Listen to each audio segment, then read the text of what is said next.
दिखावा करने के संबंध में दो तरह के लोग दुनिया में पाए जाते हैं।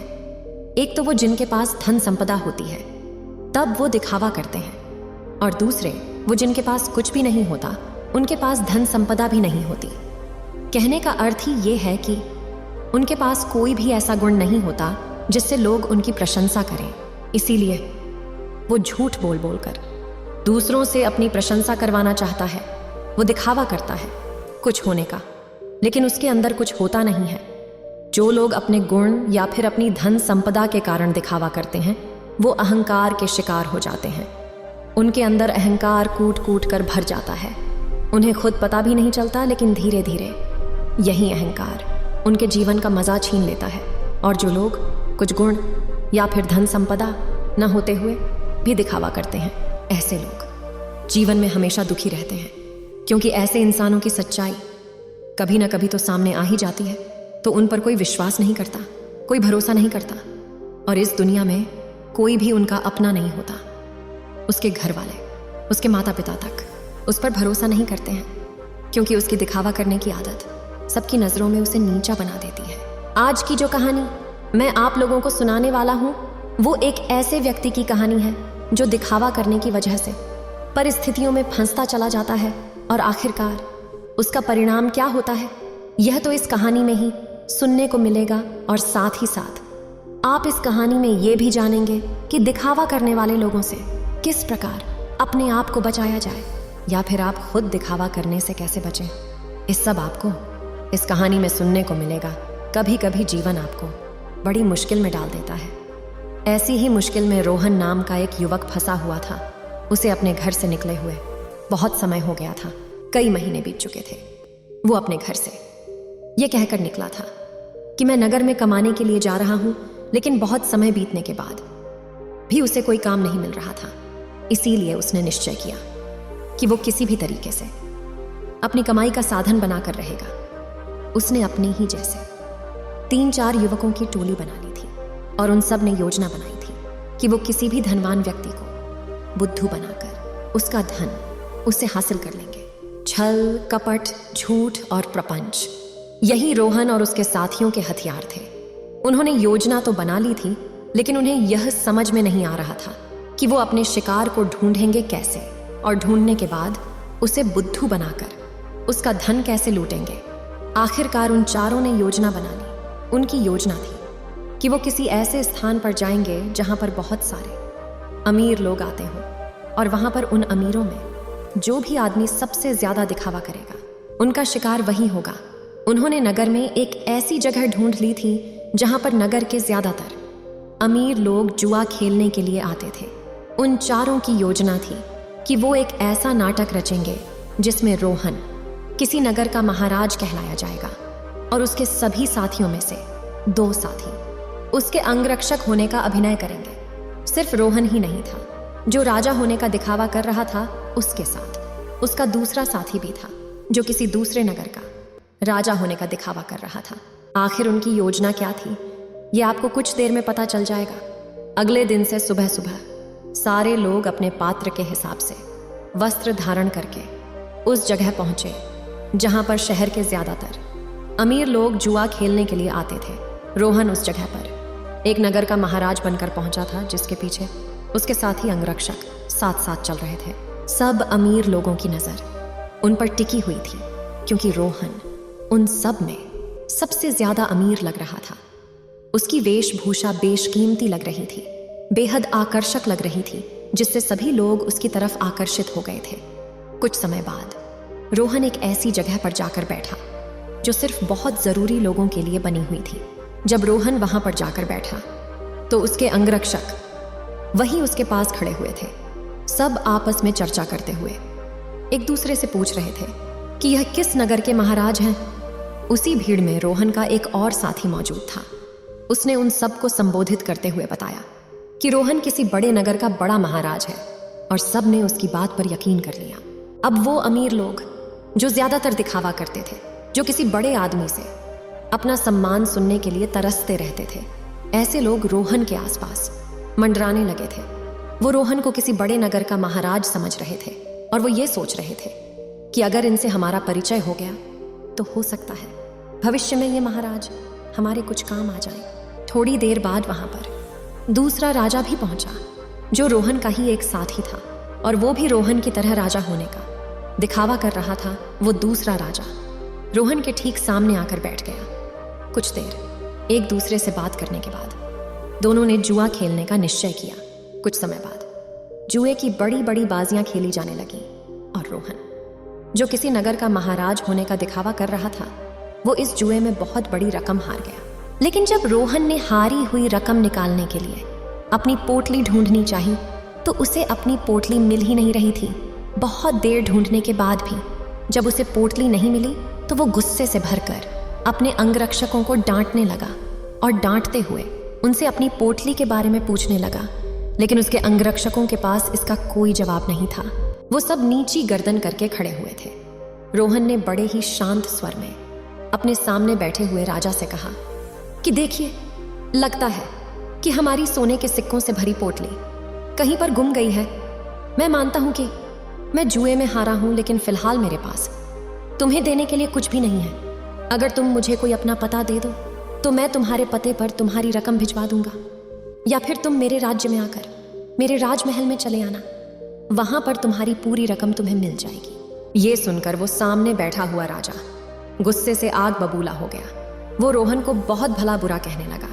नौबत यहां तक आ गई कि दोनों में हाथापाई शुरू हो गई। वहां पर उसके अंगरक्षक और इधर रोहन के अंगरक्षक दोनों आपस में भिड़ गए। कुछ देर बाद एक अमीर आदमी उन दोनों के बीच में पहुंचा, और उन दोनों का झगड़ा सुलझाते हुए उसने कहा कि महाराज, आप मुझसे कुछ धन उधार ले लीजिए। आपको लड़ने की जरूरत नहीं है, या कोई शोभा नहीं देता। ये आपकी शान के खिलाफ है। मैं आपको धन उधार दे देता हूँ, आप मेरा धन मुझे लौटा देना। ये रहा मेरा पता। और अपना पता देते हुए उस अमीर आदमी ने रोहन को बहुत सारे सोने के सिक्के दे दिए, जितने वो जुए में हारा था। उसने उसी के सामने बैठे हुए राजा के मुंह पर फेंक कर मारे, और उस राजा से कहा कि हमारे लिए इन मुद्राओं की कोई कीमत नहीं है। तुम जानते नहीं हो कि हम कितने बड़े महाराज हैं। हमारा नगर कितना बड़ा है, कितना खुशहाल है। अगर तुम कभी हमारे नगर में आओगे तो तुम्हें पता चलेगा। इस सज्जन ने मेरी मदद की है, और बदले में मैं इसका इनाम जरूर दूंगा। और ये कहते हुए रोहन ने उसे अपने नगर का पता देते हुए कहा कि अगर तुम हमारी मदद नहीं करते तो शायद आज हमें अपमानित होना पड़ता, लेकिन तुमने हमारी इज्जत बचाई है, और बदले में हम तुम्हें सम्मान से नवाजेंगे। तुम्हें कभी भी किसी भी चीज की जरूरत हो तो तुम बेहिचक हमारे नगर में, हमारे राजमहल के अंदर चले आना। तुम्हारे लिए हमारे राजमहल के दरवाजे हमेशा खुले रहेंगे। वह अमीर आदमी तो चाहता ही यही था कि किसी तरह मेरा काम निकल जाए, किसी तरह मैं महाराज की नज़र में ऊंचा बन जाऊं, कि भविष्य में कोई ना कोई अपना काम उनसे निकलवा सकूं। थोड़ी देर बाद संध्या हो चुकी थी, और संध्या समय सभी अपने घर की तरफ प्रस्थान कर गए। रोहन ने भी उस अमीर आदमी से जाने के लिए आज्ञा मांगी, और कुछ समय में उसका धन वापस लौटाने का वादा करते हुए रोहन वहां से अपने अंगरक्षकों के साथ प्रस्थान कर गया। उनके द्वारा रचे गए नाटक में एक अमीर आदमी फंस चुका था, जिससे उन्होंने बहुत सारा धन भी ऐंठ लिया था। रोहन ने योजना बनाई थी कि जैसे ही वह किसी अमीर आदमी को बेवकूफ़ बना देगा, तभी वह इस नगर को छोड़ देगा, क्योंकि यहाँ पर रहना अब खतरनाक साबित हो सकता था। इसीलिए उसने अपने उस साथी को बुलाने के लिए कहा, जो दूसरे राजा का अभिनय कर रहा था, क्योंकि सोने के सिक्कों से भरी पोटली तो उसी के पास थी। लेकिन बहुत ढूंढने के बाद भी रोहन का वो साथी उसे कहीं नहीं मिला। अब रोहन को आभास हो गया था कि उसके साथी ने उसी को बेवकूफ़ बनाया है, और सारा धन लेकर वो रफू चक्कर हो गया है। जब रोहन को इस बात का पता चला तो उसे बहुत दुख हुआ। उसे कोई रास्ता नहीं सूझ रहा था। बिना धन के वो इस नगर को छोड़ भी नहीं सकता था, क्योंकि कहीं जाने के लिए भी धन चाहिए था।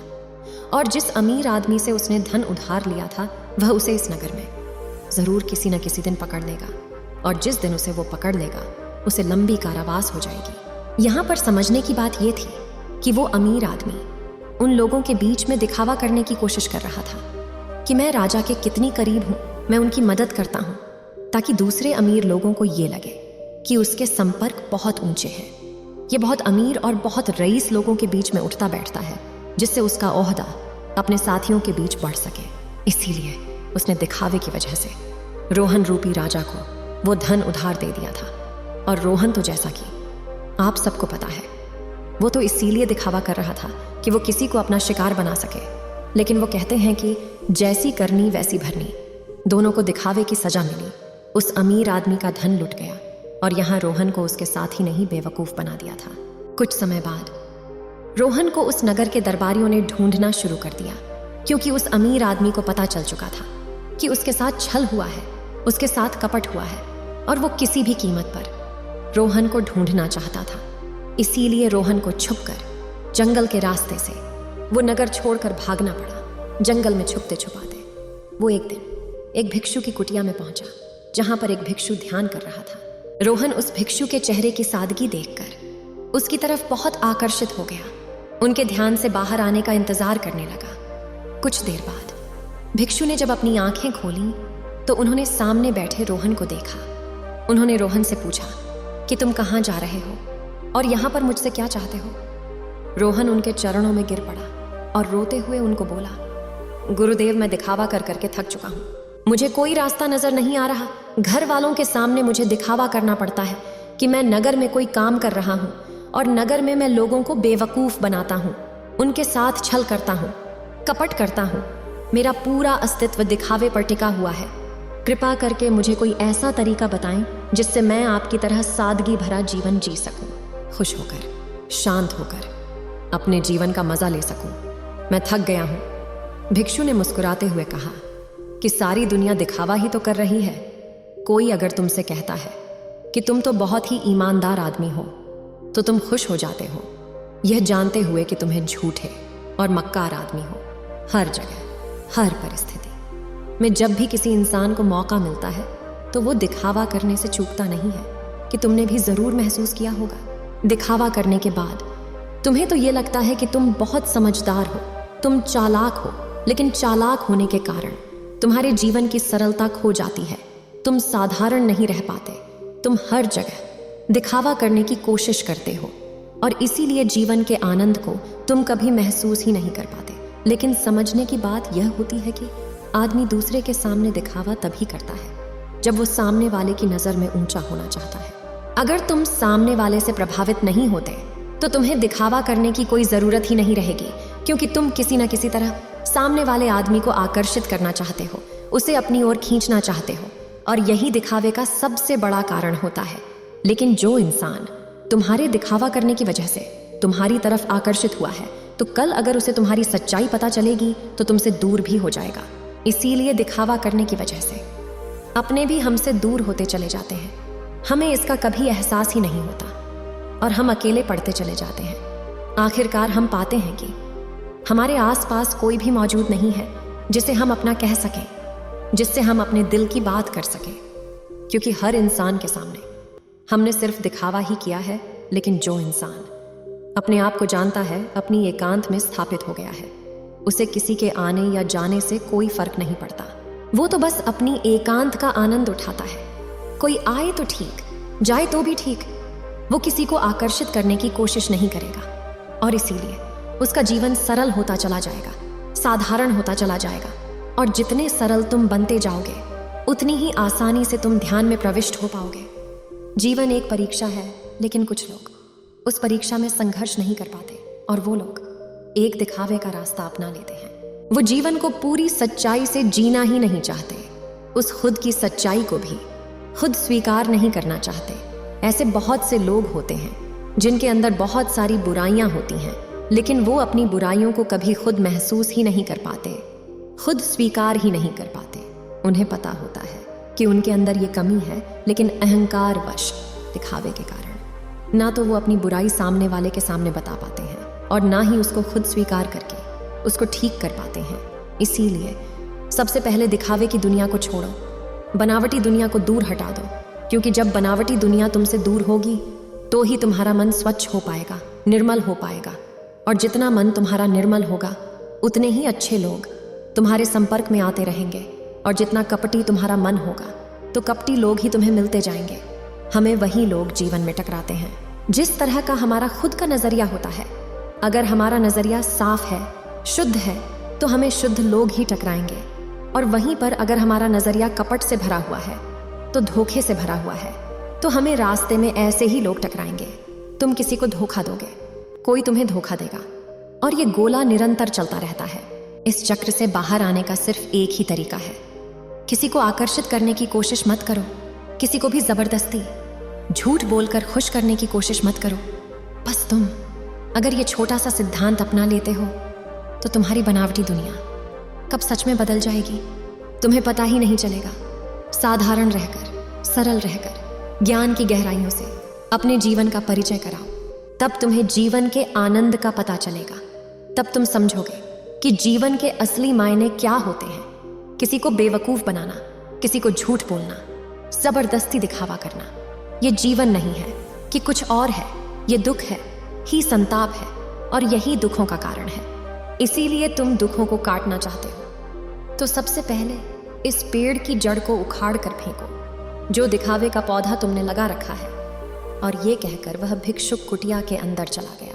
उनके जाने के बाद रोहन ने महसूस किया कि उसके जीवन में जितनी भी समस्याएं हैं उसके पीछे मूलभूत कारण उसका दिखावा ही है। अगर वो दिखावा करना छोड़ देता है तो जाहिर सी बातें वो झूठ बोलना भी छोड़ देगा। फिर कैसी भी परिस्थिति हो उसे सिर्फ सच बोलेगा, और जब सच बोलने की हिम्मत उसमें आ जाएगी तो उसका जीवन खुद ही परिवर्तित हो जाएगा। ऐसे ही विचारों में डूबा हुआ वह जंगल को पार कर गया। उम्मीद है आप सभी को यह वीडियो अच्छी लगी होगी। अगर आप बुद्ध के सच्चे विश्वासी हैं तो चैनल को सब्सक्राइब और वीडियो को लाइक करके कमेंट में नमो बुद्धा लिख दीजिए।